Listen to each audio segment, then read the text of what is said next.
Welcome to the Hudson Show. Coming up, the United States is about to get a new national bird. Also, why Mr. Beast won't be missing his mummy anymore. All that and more on the way next. Allie, we have a drone update. After so many sightings have occurred, starting off in New Jersey, it's spread across the country. The FBI has finally weighed in. Yep. The authorities have finally publicly said something about what's going on. And it's not just the FBI. They released a joint statement with the DHS, which is the Department of Homeland Security, the FAA, and the DOD, which is the Department of Defense. I don't know if I need to go through the whole statement, but basically they said they've received tips on over 5,000 drone sightings over the past few weeks. About 100 of them led to actual leads. And basically they say that they're all probably just regular drones or people mistaking drones for fixed wing aircraft, helicopters, stars, etc. All in all, nothing to be concerned about. All in all, it's a lawful thing. Nothing to be worried about. Mm-hmm. There's even things like, police drones. So yep. they're thinking some of them could be that. So, they're all, none of them are, from foreign governments or aliens or something else weird like that. So no need to worry anymore, New Jersey. But do we believe that? I do. I think that once it started to branch out all across the country, I was like, okay. Yeah. I think we're all just getting a little panicked here. Right. And I think it is too. I think there's kind of like you would call it a cascading effect. Where like maybe there was one kind of weird drone and maybe it was like some kind of government test or something and somebody happened to spot it. And then they start talking about it and then other people are like, oh, now that you mention it, I'm going to go, and look at that. There's something. And the drone that was always like that's flown every Thursday night was out there. And they're like, what? I've never seen that before. And then somebody else is like, well, let me send up my drone to see. And then somebody else sees that drone. And then all of a sudden across the country, people are like, what's with all the drones? Right. And they didn't mention this here, but I thought this too, that, what's really popular now is all those Christmas like laser light shows. Yeah. And they've warned in the past, make sure you shine those the right way because they can shine up into the sky and blind pilots or whatever. And if so, those are shining up in the right way. It is Christmas time. Maybe some people are seeing that and thinking, oh, that kind of looks like a drone formation. Right. And it's far away, so you don't know, and drones are pretty quiet. So. Right. And that would look bigger, than a little tiny drone, because we keep hearing the reports, these are SUV-sized drones. Right. I don't know how they can determine that, but... I think it's also, it's clear that, they say they got these 5,000 leads about these drones specifically in the New Jersey area. A lot of them were probably people who saw the same drone. So it's not like they were seeing 5,000 different drones. But like you said, when we first got the initial reports, people start looking up in the night sky and they start seeing things and panicking and like, hey, now I'm seeing this stuff. It's more fun to go on social media and be like, you know what, I saw this. Right. I saw these lights and it would be no fun or for us to come on the show and be like, I saw some lights. It was probably nothing.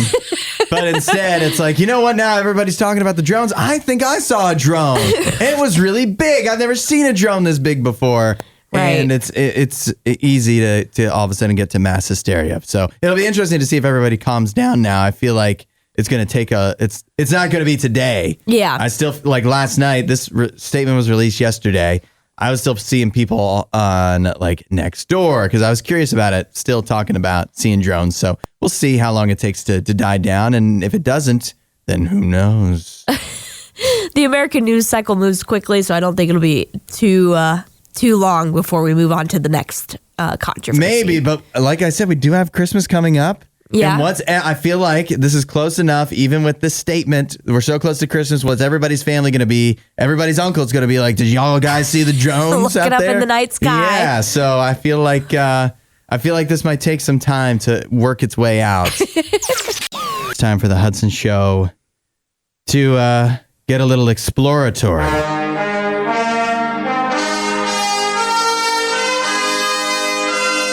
The Hudson Show in space. The latest space update isn't necessarily a happy one. Unfortunately, for two NASA astronauts that have been on the International Space Station since June, they have just been informed that they are going to be stuck on the International Space Station even longer than initially planned. By the way, they initially planned to be up there for a week. Yikes. It is not good. Now it seems that a target date looks like it will be no earlier than late March of 2025 when they will be able to come home. Oh my goodness. Think about this. Think about you going on a vacation. You're like, I'm going away for a week. This is going to be fun. You go in June, summer vacation.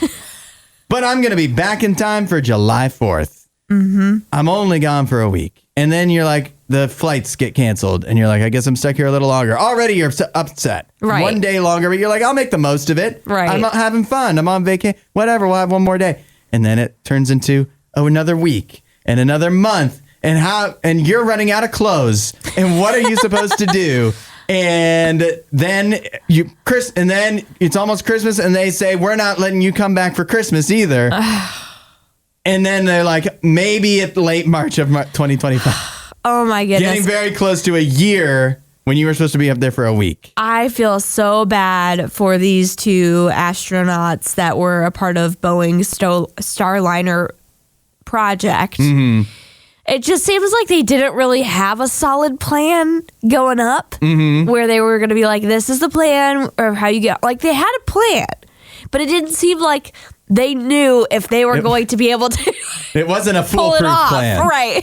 Clearly. It was more in the cockamamie variety. The harebrained scheme type of variety. It was more the variety of we have to count on the, ingenuity of some other people. Mm-hmm. It's not our system that's going to get you home. So in that case, it's SpaceX, which NASA and SpaceX are working together to try and get these Boeing, astronauts home. They're NASA astronauts, but they're trying to get them home. And it just seems like this SpaceX, because I think they're using their Dragon spacecraft, and they just have to continually test it. I guess it's failing all of these tests or something. And yeah. I mean, I suppose assuming that they are relatively safe on the International Space Station, that's better than sending up another harebrained mission that is destined to fail. And then, then who knows what the terrible things could happen. As long as they're safe up there, that's better than the alternatives. But I'll tell you one thing. If I was one of these two astronauts, I'd be thoroughly upset. I would be thoroughly upset, and I would never go back to space ever again. I feel like this would ruin space for you. Yeah. Just like if you went on a vacation to Spain and you spent a week there, the first week you'd be like, this is cool. Then you get stranded there, you're like, maybe not. And then eventually, once you're there for almost a year, you're like, I don't want to come to Spain again. Mr. Beast is the king of YouTube, and he is taking things to a whole other level. You're thinking, what levels are left with Mr. Beast? Apparently, he is renting out one of the 7 wonders of the world, the Egyptian pyramids. He's got them all to himself. I don't know if there's any word on how much that's going to cost him. I would have to think a lot. Right. And according to reports, he is going to sleep with his friends in the pyramids and have them all to themselves, along with a tour guide who will provide history and knowledge of the ancient monuments and even give them access to this is a quote, rooms that no one's seen publicly. Wow. Yeah. That's a pretty big deal. Yeah. I wish we could do something like that. Right. Can the Hudson Show get that access? Like you said, this probably cost him a lot of money to do this, but I would also imagine that the Egyptian government would be open to someone of his stature coming and filming because it's going to help their tourism. It's got to, yeah. So yeah, it's a benefit to them, even if he's not paying full price, whatever it costs to fully rent out the pyramids. Yeah. I wonder if there's anybody's vacation that is going to be ruined, though. Yeah. Because they're like, this is our time to go to the pyramids. And then they happen to go when Mr. Beast has rented them all out. What a bummer that would be. It's like, sorry, Mr. Beast is filming his latest Squid Game episode. Moose out front should have told you. The pyramids are closed. Now, I will say, if they're sleeping in the pyramids, and I'm sure this is what they are going for, does that not sound like the beginning of a horror movie? Yeah, potentially. It's called The Mummy. So, yeah, it definitely could happen. Mm-hmm. You never know. You're tempting fate. You don't know. You're going to sleep down there, but you don't know what you're going to awaken. Exactly. Is Anubis in one of these non-public rooms? Mm-hmm. You might run into him. Yeah, just don't go touching any amulets or artifacts or anything you might stumble upon in these secret rooms. Oh, man, those beetles in those movies, those scarabs. Yeah, those scared me. Yeah. They don't call them scarabs for nothing. I don't watch a lot of Mr. Beast, but I'm curious what this will. I'm curious. I feel like that's what he's going for, too. He's like, how can I get even more views? He's hyping it up. Yeah. How about fans of the Egyptian pyramids? Let's get them into the fold here. Right. Let's get that audience. Also, he revealed this information on Noah Lyles' podcast. Noah Lyles has a podcast? What? Like, this is news to me. So, but yeah, he's hyping up ahead of time, which he doesn't always do. Usually he keeps his videos under wraps. Mm-hmm. So to me, under wraps. Mommy. And picture this. It's a beautiful Wednesday morning in Clearfield County, Pennsylvania, which is near State College. If that means anything to anyone. You're just enjoying maybe a nice cup of coffee as you wake up, when out of nowhere comes to your home a naked man on the influence of drugs. Oh. Somehow he gets inside.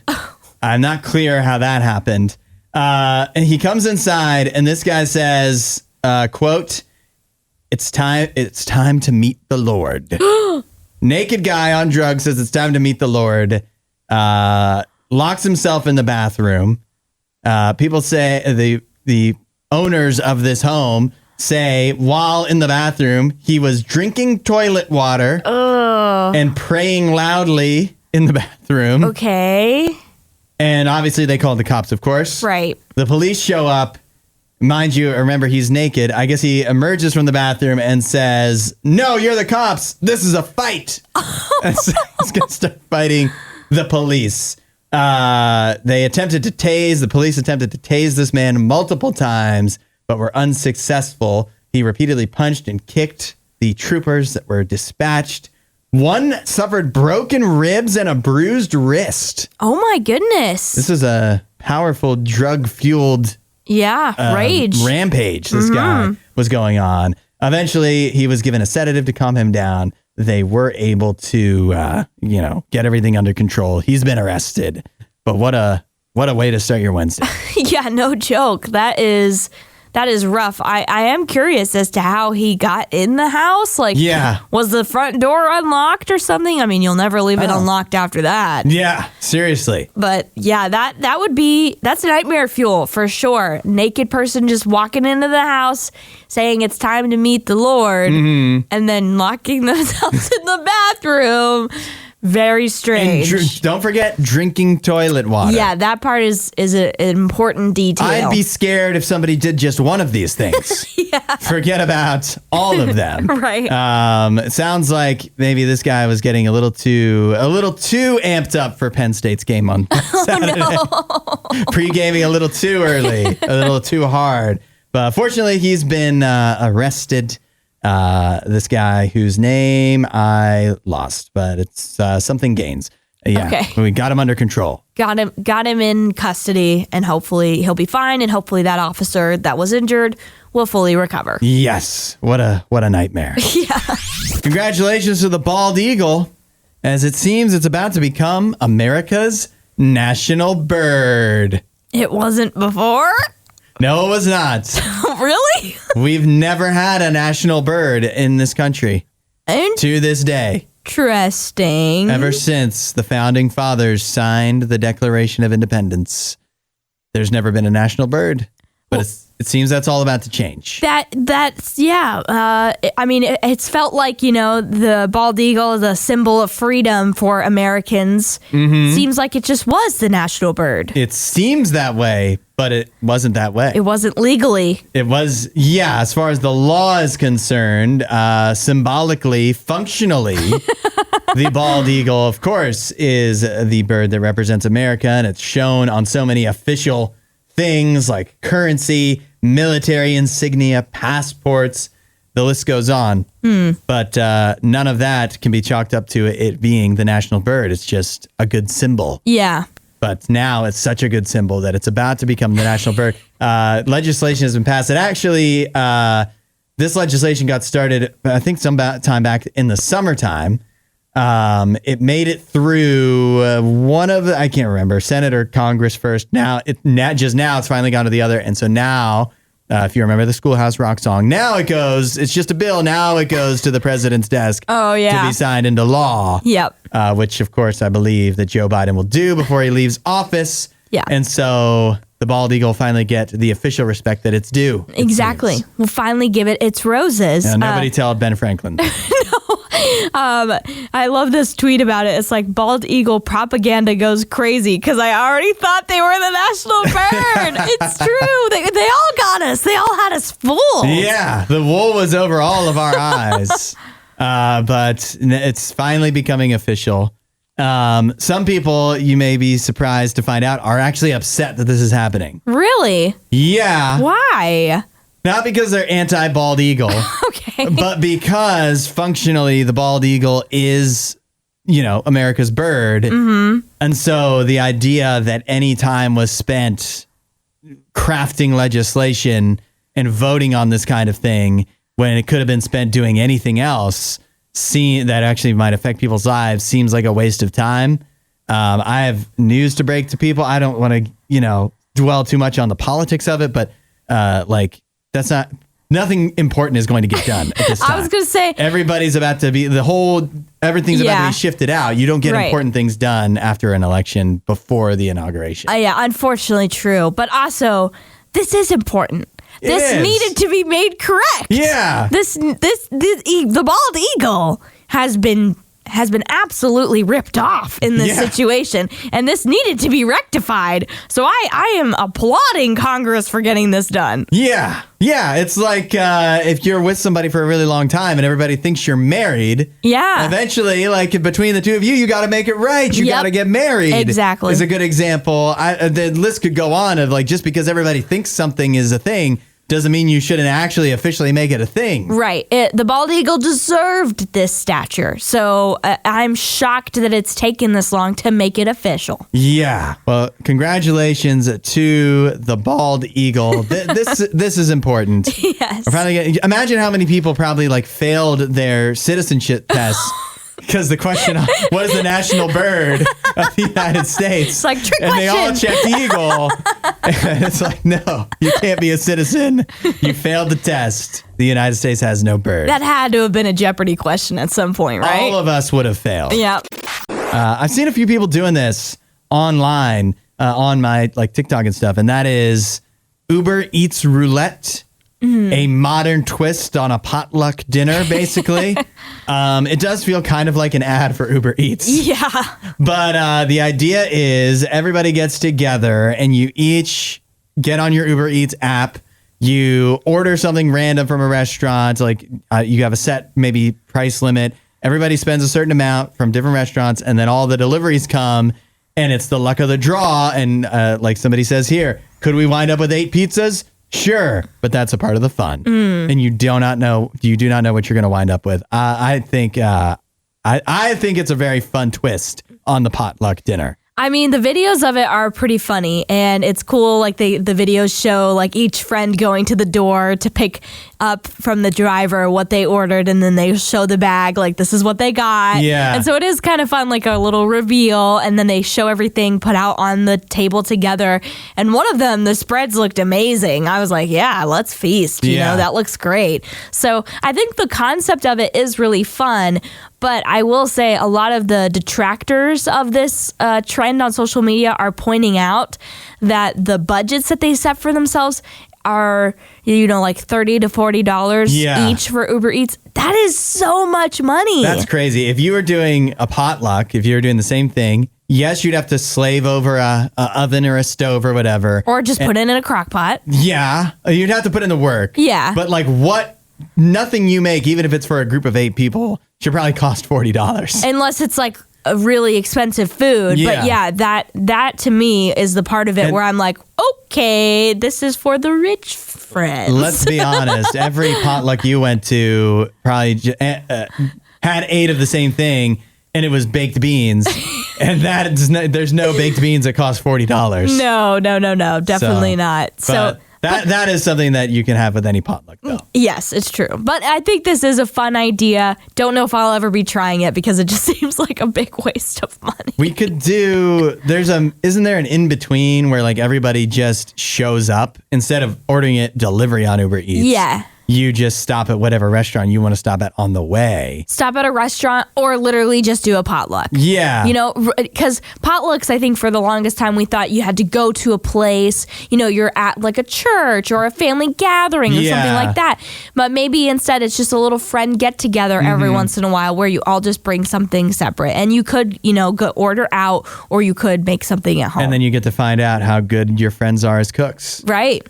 And so I would accept that challenge. I think I'd be good. I think that would be fun. It's just a lot of time. Yeah.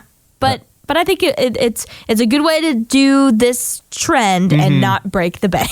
Yeah, I'm with you on that. We are so close to the college football playoff finally getting started. Tomorrow night, it looks like we'll get a snow game between Notre Dame and Indiana. Yeah. Which will be a lot of fun. Then coming up on Saturday, unfortunately, for the other games, it looks like snow not in the forecast, likely, but we'll see. But we do get, of course, Ohio State facing off against Tennessee in the marquee matchup, I think, of the first round. Yep. And I don't know if you've seen this, Allie, as an Ohio State fan, but it seems to be growing concern as we continue to get closer and closer to the game that although Ohio State is hosting the game in Columbus at the Shoe, that's what they call it, right? The Shoe. Yeah, the Shoe. Okay. Even going up to like the athletic director and higher, they're worried that there's going to be way too many Tennessee fans in the stands for this game in Columbus. It's supposed to be a home game. Right. Yes, I did see this because there's some data that's been released, I think, from SeatGeek and some other places where you can purchase tickets for the game.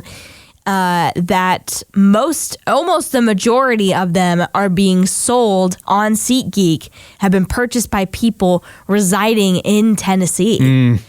So it's I don't think there's that many. I know Ohio State has a national fan base. Yeah. I don't think there's that many in Tennessee. Right. Yeah. Statistically meaningful. You can probably figure out who these people in Tennessee are that are buying these tickets. So yeah, not surprising. It's not a terrible drive from, Knoxville to Columbus. So it's not surprising that the fans are planning to travel. But yeah, I would imagine Ohio State's like, hey, we want the home field advantage to actually mean something. So the president and the athletic director have started to warn fans against selling or trying to resell, their tickets on like party markets like SeatGeek and stuff like that, because I think it'll get flipped from an Ohio State seat to a Tennessee seat. Yeah, I'll tell you what. I don't know how much. What do you think the normal split is at any other Ohio State game? I would say like even Michigan. Yeah, that's a harder one, but I would say on a usual game, you probably will see 85-15, 80-20 split. Ohio State brings in the crowd to any game, not even just at the Horseshoe. They travel very well, and they've been known for that for years. So it will be shocking to see a home game with potentially 30-40% of the fans being dressed in orange. But it's still going to be a lot of Ohio State fans. Majority still, but I think it would be quite shocking to tune in and see a large patch of orange. I'll tell you, it will be bad. Yeah, it will not look as good on TV for them.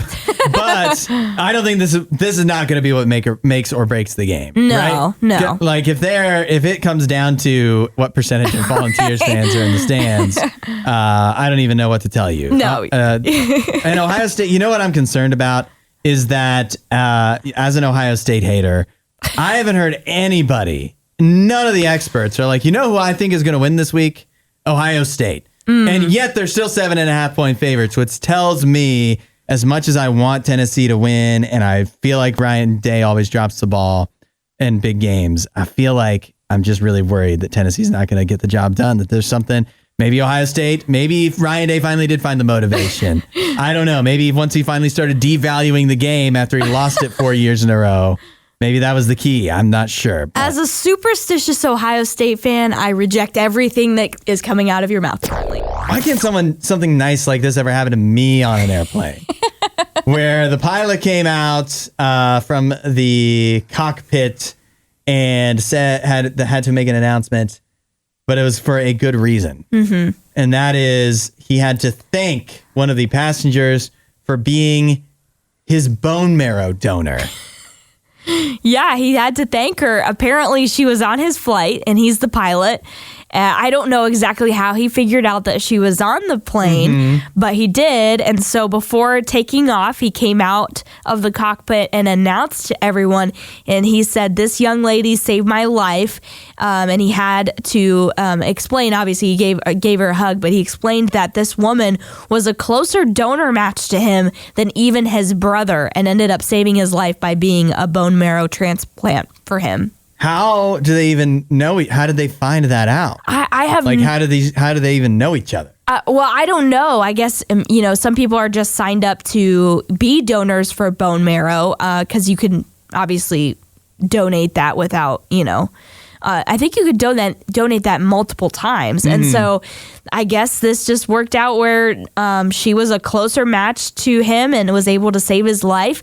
But to me, the even wilder part of it is now she's on his flight. Yeah, and, what are the odds? It's like she gets to be thanked in front of the whole plane. So he called her a true hero, and I agree with that. If TV can be believed, though, like she really is a hero. She is.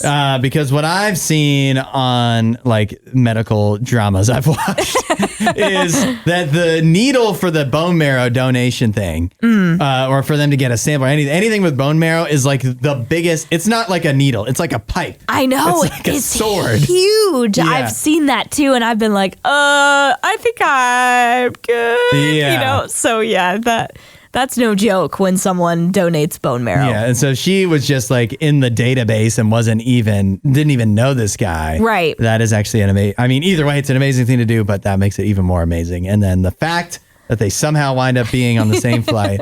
Although I always think every time you see a story of like a nice heartwarming thing that happens on a flight like this. Yeah. There's at least one person that's like too far away that doesn't even know what's going on, and they're just rolling their eyes, just like, can we just go? Right. What's the holdup? Meanwhile, there's like a heartwarming moment going on up at the front. I wonder if she got upgraded to first class too. That's a good question. That'd make it worth it. I've never sat in first class before. I want to find out. Gotta donate some bone marrow for that to happen. But I'll try. I think this should be an inspiration to all of us. I feel like for some reason they're going to reject me though. I had to do a double take on this and make sure that it's not like The Onion or something. Researchers in California have, for the first time ever, recorded squirrels hunting and eating meat. And there's actual video of this taking place.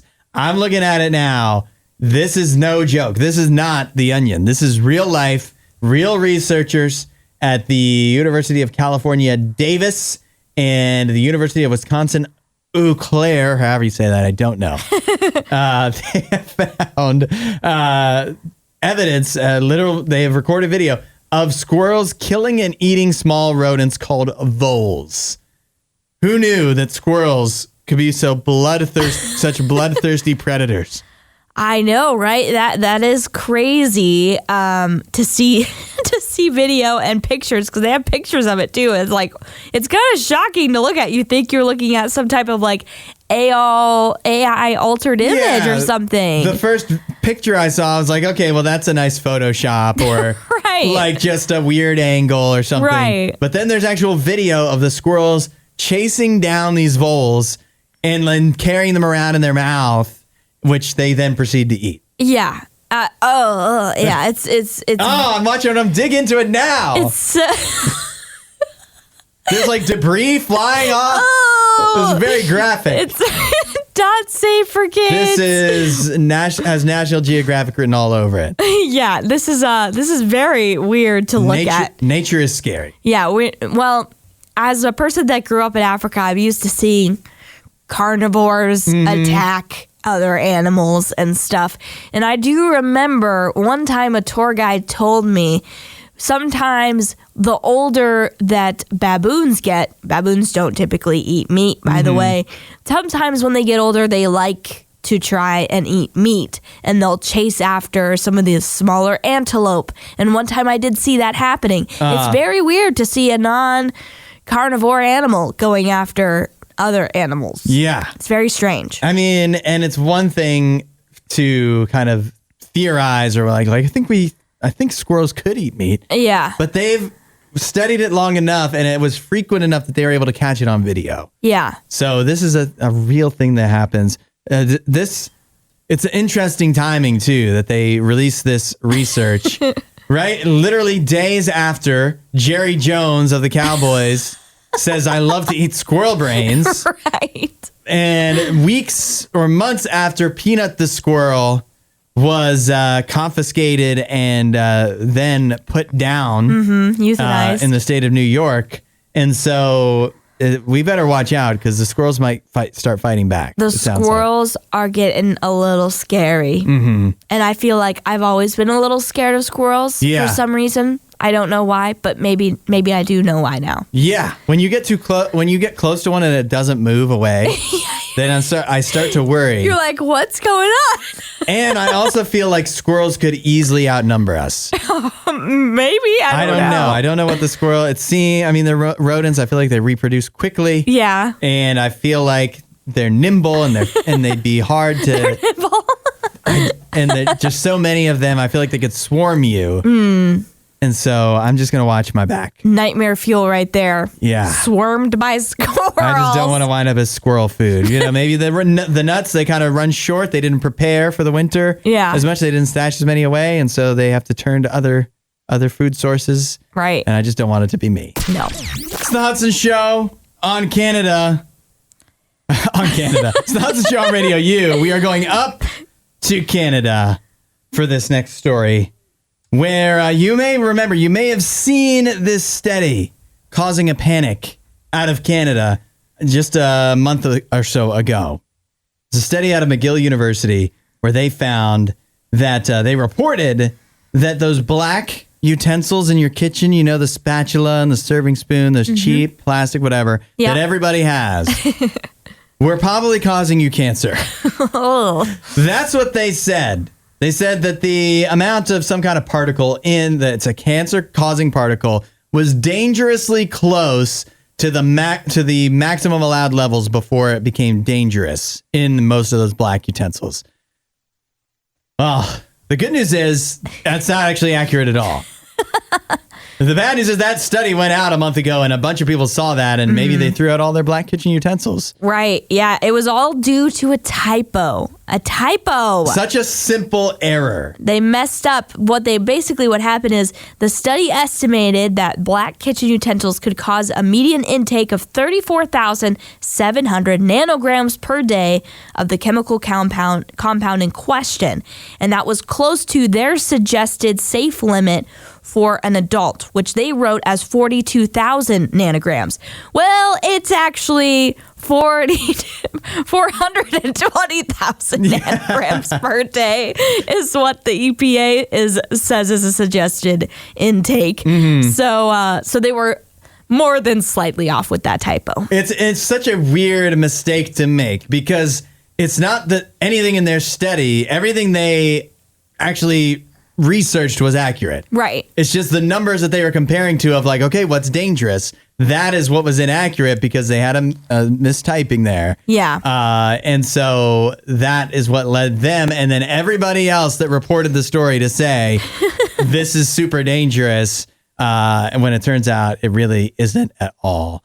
And so we can all rest easy knowing that our spatulas aren't causing cancer. Right. You're okay. You don't need to worry about throwing out the black utensils that you have in your little, kitchen crock by the oven. Yeah. You're fine. I do wonder how many people, because there was a story I saw a lot, like it A went lot of all people over the- shared this. Yes. And I'm curious how many people actually were so scared by this. They were like, I'm gonna get rid of these. Yeah. And replace them with something else. Yeah, I don't think that many people probably went through their kitchen and got rid of everything. I will tell you, though, one of the things that it did say that I did get rid of was it said not to continually use, when takeout gives you those black containers? Yes, that's the best. The Chinese restaurants. Yeah, the Chinese restaurants. That said, sometimes I would save some of those and reuse them. And I threw all of those out after seeing this study. So I guess I didn't need to do that. There's a bunch of Chinese food storage devices you're never getting back. Never getting back. You'll have to buy new ones. I guess I'll need to order more Chinese food. Yeah, there's an excuse. We're doing another food fight, a seasonally appropriate food fight. And this is an exciting one because we have a special guest for this food fight today. Jason from Grater's Ice Cream. Good morning, Jason. Thanks for stopping in and bringing some treats too. Good morning. Thank you for having me today. Yes, we cannot wait. We've definitely had some Grater's Ice. I know I've enjoyed Grater's in the past, but I'm excited to see what you guys have going on for the holidays. So what do you all actually do you have to share with us for stuff we get to taste? Yeah. So today we're talking about peppermint, which has these beautiful sparkling candy pieces in there. Yes. And then eggnog with the hints of egg and nutmeg, and of course a little hint of rum. Both delicious flavors, great ways to celebrate with the family and of course at our stores. Now, I was looking ahead doing some research, and I saw that one of the things that, I've had Grater's before and it's good, but I didn't realize that you guys use a French pot process. How does that make it different than your average ice cream? Mm-hmm. That's right. So we use a small batch process, which is 2.5 gallons of ice cream at a time, which we've been doing for over 150 years. It's a much more challenging process, but it creates such a better, nice, beautiful ice cream, which you guys are going to get to try today. But yeah, it's been over 150 years that we've been doing that, 2.5 gallons at a time. That is amazing. That That's so sounds cool. like a lot of work. Yeah, it does. It does sound It is like a lot of hard work. process. I'm so lucky that I don't have to make the ice cream. I just get to help serve it and then see the smiling faces. Yes. So Yeah. It's so wonderful. Well, now that you mention it, I kind of would like a taste and hopefully a smile. Should we too. try I feel it? like Yeah. we should get to this important part. Yeah. Of this, so. Now, another thing I was thinking, Jason, too, as we get this out and try this, Grater's, for people, we have listeners in Ohio, of course, that'll know probably all about Grater's. Yes. But can you find Grater's, how would you get it? In California. Yeah, in other states, is it in stores? Can you buy it Absolutely, online? you can get it in stores outside of Ohio. If you go to our website and check that out, you'll be able to see the locations that carry that pints, obviously. All right. Awesome. Which one should we try first? I feel like we should save eggnog because she's yeah. never had eggnog. That's right. Good You got to get point. the Let's peppermint do going first. our peppermint first. Okay. That is probably our most popular seasonal flavor. Okay. It goes beautifully with hot fudge or bittersweet. Ooh. Obviously, The sugar packaging's really cookies cool. would be really good with some peppermint ice cream. You can make, what if you put this in a sandwich with sugar cookies or Oh, that would be so something good. like that? like a cookie ice cream sandwich thing. You didn't bring any of those, did you? I should have. I have to remember that for next time. That's an excuse to have us back, right? Yeah. Yeah, true. All right, Yeah. let me try it out here. I already love the color with the pink. Some people just put it on a plate and will drizzle a little something on there just to make it look really nice. There you go. All right. I'm going to dig into. I like that we each get our own pint. I wanted to create a little anticipation for you, so that's why we made you go second. Huh? I gotta like make the crunchy sure- thing too, with the. You said that's actual peppermint candy. There's actual peppermint candy pieces in there. Yeah, and the crunch is really cool. Creates a cool texture. Oh, that is tasty. Yeah.